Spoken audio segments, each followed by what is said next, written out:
We have a lot of things to address in this video, so I'm not gonna waste any time. If you notice, I'm wearing the exact same thing I was wearing. I don't know if I'm gonna post this before or after the one I just recorded, but keep in mind my next two videos I'm gonna be wearing the same thing. Yeah. But we have a lot to talk about. So my other video is the state of the NFL heading into week 3. This is gonna be the state of the Saints heading into week 3. So let's talk about it, shall we? Alright, I'm gonna go over a few things that have been bothering me for the past 2 weeks, and one of those things has to be, well, one, we're going into Atlanta next week, so we're gonna need the defense to not make a singular mistake, because Matt Ryan is not stupid. He's smart. He's one of the top in the league, and he will take advantage of any mistakes he sees. And the amount of stupid rookie mistakes that are being made by people on our defense that are veterans is sad. Like, it is sad. Everybody has been making stupid decisions out there. Last week, Marshon Lattimore and Ken Crawley both were getting toasted. They were getting toasted week 1, 2. Patrick Robinson had a really stupid, undisciplined pass interference call in the end zone. It was one-on-one with his man, and he somehow still PI'd. The defensive line needs to cause more pressure. Cameron Jordan and Sheldon Rankins, I think, both got a sack last week. That's not enough. That's not enough. They got the sacks, but they weren't on it like they could be. Now, I know they were doing all right with pressure, but, like, guys, you don't understand how much I think this defensive line can do more than it's doing right now. Marcus Davenport, we got you with 2 first-round picks, so you better start making some plays. Like, that's all I gotta say, because he was worth so much, and I don't know if he even has a sack yet. I mean, we're going into week 3, I know, but, like, man, you were worth 2 first-round picks, and I barely even hear the announcers say anything about you. Like, I need you to start doing, like, making some plays. You're getting paid, well, not yet, but you're gonna end up getting paid millions for what you're doing, so you need to get your mind right. Like, plain and simple. Cameron Jordan, I mean, he's the anchor. He's been doing all right. I mean, there's not much you can do when the rest of the D-line isn't doing anything either. So everyone just needs to step their game up on the D-line. Demario Davis is the highest ranked Pro Football Focus player on our defense. He's been really, really, really solid. He's been solid in the run, solid with coverage, except for one busted one against Tampa Bay in week 1. He's just been nice. Marcus Williams. Congratulations, you got our first takeaway of the season in week 2. It couldn't have come at a better time, to be honest with you. We were down 6, 18-12, I'm pretty sure, with 2 minutes, 3 minutes, 4 minutes left, something like that, and he picked it off. It was a really well-read play, and I can't take that away from him. He did a great job. He read it perfectly. He was watching the quarterback's eyes the whole time. It was just a really, really, really, really nice interception. Just the defense, y'all need to step it up. Plain simple. I mean, y'all did your thing last week, but then again, you were playing Tyrod Taylor and the Browns, and they still managed to put 18 points on us. They were making decently, they were making decent drives up and down the field. They weren't really getting into the defense would stand whenever they were getting into the red zone and stuff, like,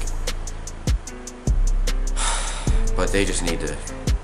It was Tyrod Taylor and the Browns. That one busted play, y'all all know what I'm talking about, when Ken Crawley, I think they were playing cover 3. He was not expecting, I don't even remember what receiver it was. I was so heated, I didn't even pay attention. He wasn't expecting him to get over top of him like that, and he just ended up, he was assigned the top. He just let it happen. Ken Crawley, you need to get your mind right. I don't know what has been going on with you the past 2 weeks, but you have been playing awful. You've been getting burnt by everybody. Marshon Lattimore, like I said before, the same thing goes for you too. Y'all both have been getting bullied. it's sad. Like, it really, I don't like seeing that. I don't like seeing y'all get beat up. It's not fun. As a fan, I can say the most frustrating thing is seeing your team go out there with the pieces necessary to succeed and not. That bothers me so much.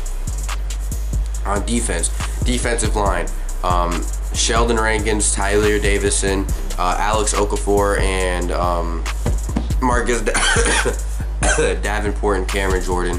Then in the linebackers, we have Monte Teo, AJ Klein. My little lady's texting me, hold on.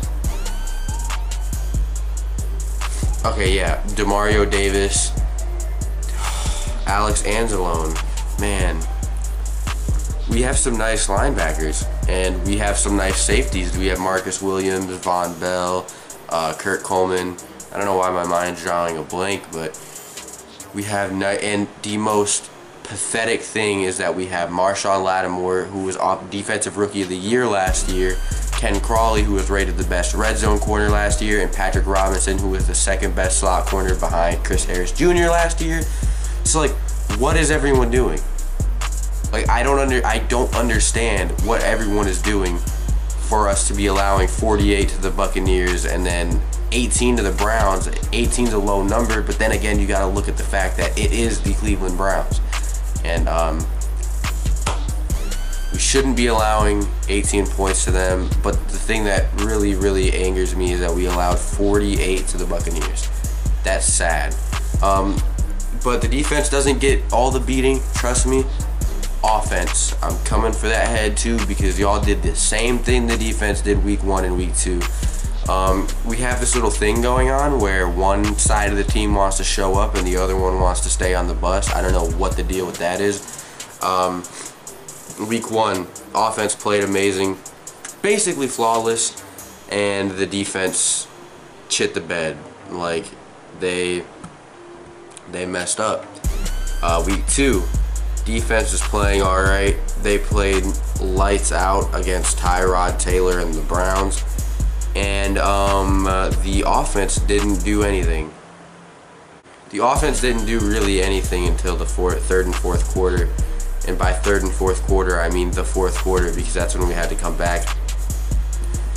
Y'all, we only won that game because of the Browns kicker, Zane Gonzalez, being trash. That is literally the only reason we beat the Cleveland Browns, and that pisses me off, because I know we have so much more talent to beat the Browns by like 3 points. Like, you have to be kidding me. Michael Thomas, though, when it comes, like I said, I was talking about the offense, so I gotta talk about the good things too. Michael Thomas, he's breaking records out there. He has like 28, he has 30 targets, 28 receptions. I don't remember how many yards and 3 touchdowns. He's been Drew Brees', oh my God. I don't like seeing what I see, but I mean, I can't say I disagree with it too much. Whenever we're on offense, the only production I see is when Drew Brees throws it to Michael Thomas. Alvin Kamara here and there, but none of the other receivers are doing anything. Tre'Quan Smith had a catch or 2. Ted Ginn Jr. has been doing a little bit, not too much. He has a couple catches on him. Austin Carr missed 2 touchdown opportunities last week. Cameron Meredith hasn't been playing. It's just been tough for our receivers. Drew Brees has, let me check how many completions. Half of Drew Brees' total completions are to Michael Thomas, and 3 of the 5 touchdowns he's thrown have been to Michael Thomas. You look at half of the receptions being caught by Michael Thomas, but you gotta think Alvin Kamara is a receiving back, so he's caught the brunt of it too. I don't know how things are gonna go in Atlanta. I really don't. But in order for us to even compete in that game, both sides of the team have to show up, because Atlanta messed around and beat Carolina last week, so We can't let them win 2 divisional games in a row. That's going to put us in a bad spot. So we're going to have to beat them in the Mercedes-Benz Stadium. So yeah, the state of the Saints in week 3. Very, very, very, very bad. Very bad. I don't like what I've been seeing at all. We lost to the Buccaneers and barely beat the Browns. That should not be happening at all. We came into the season being looked at as Super Bowl contenders, and we're over here playing close games with 2 of the more, bad teams in the league, even though Tampa Bay is looking to prove me otherwise.